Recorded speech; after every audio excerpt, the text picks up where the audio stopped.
What's up, guys? Today I want to talk a little bit about what it's like to daily drive a C7 Corvette. May not pertain to everyone, may not,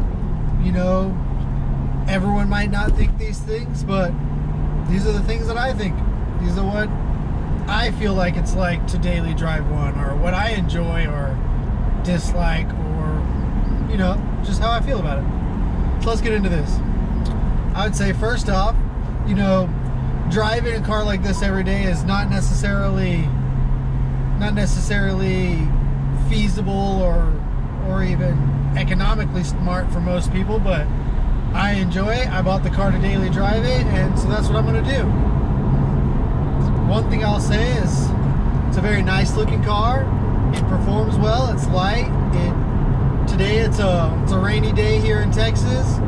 We're in Central Texas. It's raining. It's been cold, and it performs just like any other vehicle. I mean, my girlfriend has an Avenger, a 2013 Dodge Avenger, and I feel like it drives very poorly in the rain in comparison.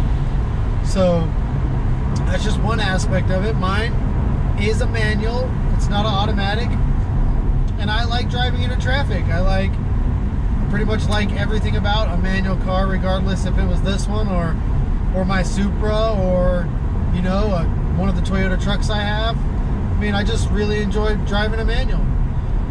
But getting back onto this car, unless you are trying to take multiple people with you, this is probably one of the best daily drivers I've ever had.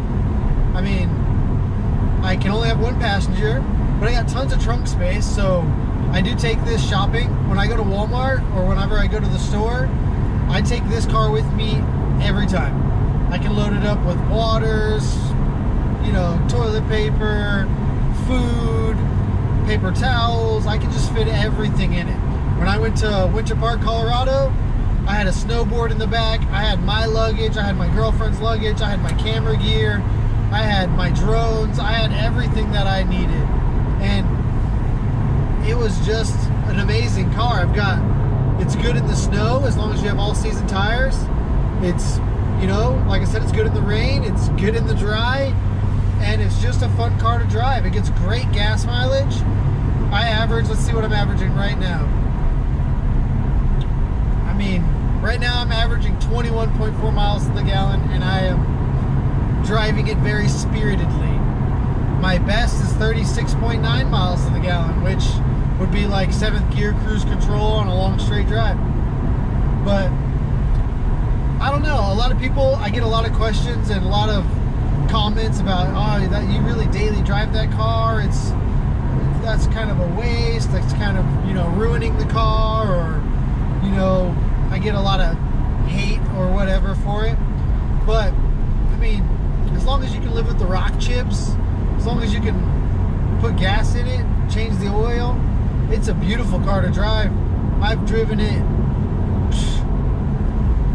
everywhere I can imagine. Houston, Dallas, San Antonio. I drive to Austin constantly. I probably put about 1,000 miles a week on this car. And that's just work and driving around. I'm one of those people that I'll just do pointless driving. I'll go drive around on some back roads or do whatever I want, listening to music, just enjoying the car. A lot of people put this car on a pedestal, or a lot of people who like Corvettes, they hold them, I don't know, I don't want to say that they hold them on a pedestal, but they put them in a garage, they don't drive them. Most of the examples you'll see for sale, even in the next 5 or 6 years, will be low mile examples. I'd say less than 10,000 miles is what most people put on these cars. And when you're spending $60,000, $70,000, $80,000 on a car, there's no sense in not driving it. I mean, the car was built to drive in the rain. The car was built to drive in weather and to just be driven periodly. And I'm one of those people that believe if a car is not driven all the time, it kind of builds gremlins. You mess up the fuel. If the fuel sits in there too long, you can mess up the fuel lines. You can gum up some stuff.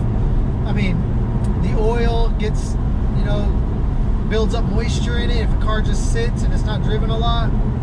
So in my opinion, I like driving my cars all the time. I don't like to, like, any car that I have, I'll at least drive once a week, even if it's just to the store or around the block. I just feel like, you know, that an object in motion stays in motion. One at rest tends to stay at rest, like the engine.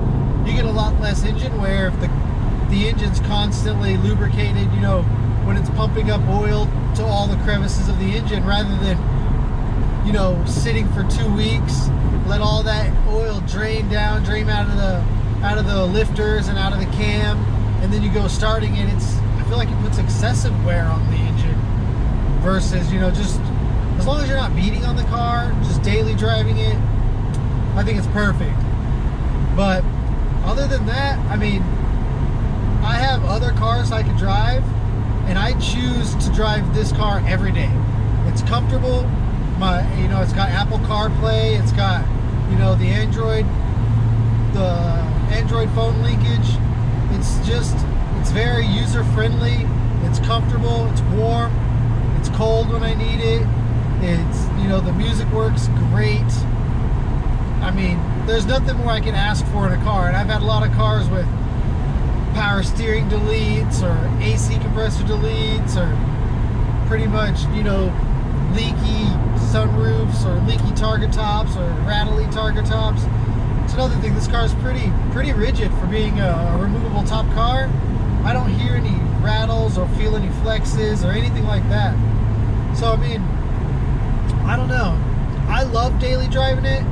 I probably won't stop daily driving it for a very long time. I personally plan on having one of the highest mileage Corvettes probably ever. I believe this car could do 300,000 miles easy. The way it's geared, you're not putting much load on the engine. It stays at low RPMs. You know, some of those, you know, late 80s, early 90s cars that had 3 and 4 speed automatics, a lot of those cars ran at 3,000 and 4,000 RPMs at highway speeds.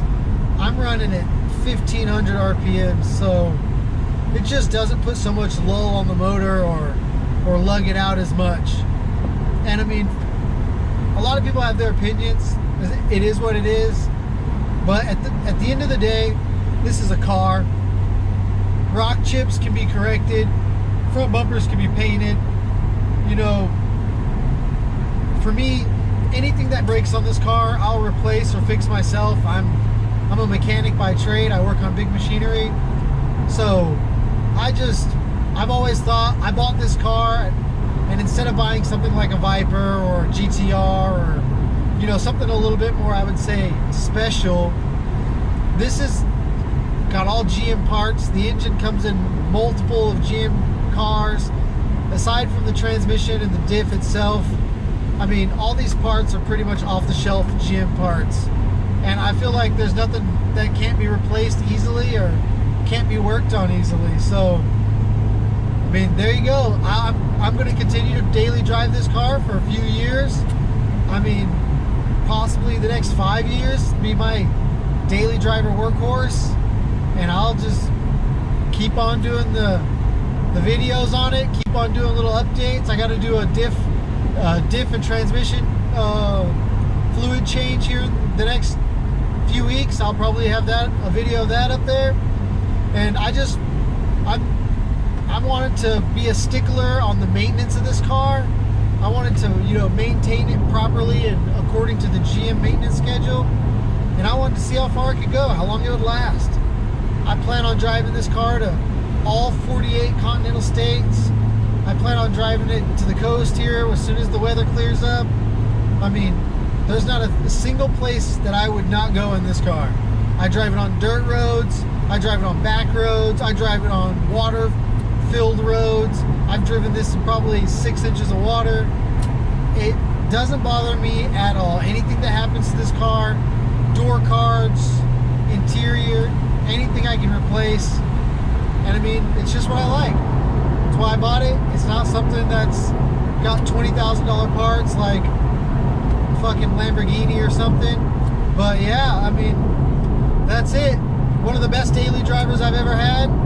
Definitely my favorite car that I own. It's got plenty of power. It looks good in my opinion. You know, there's not many cars out there that can really drive faster than you. But yeah, like and subscribe. Comment what you think. Thanks guys, take it easy.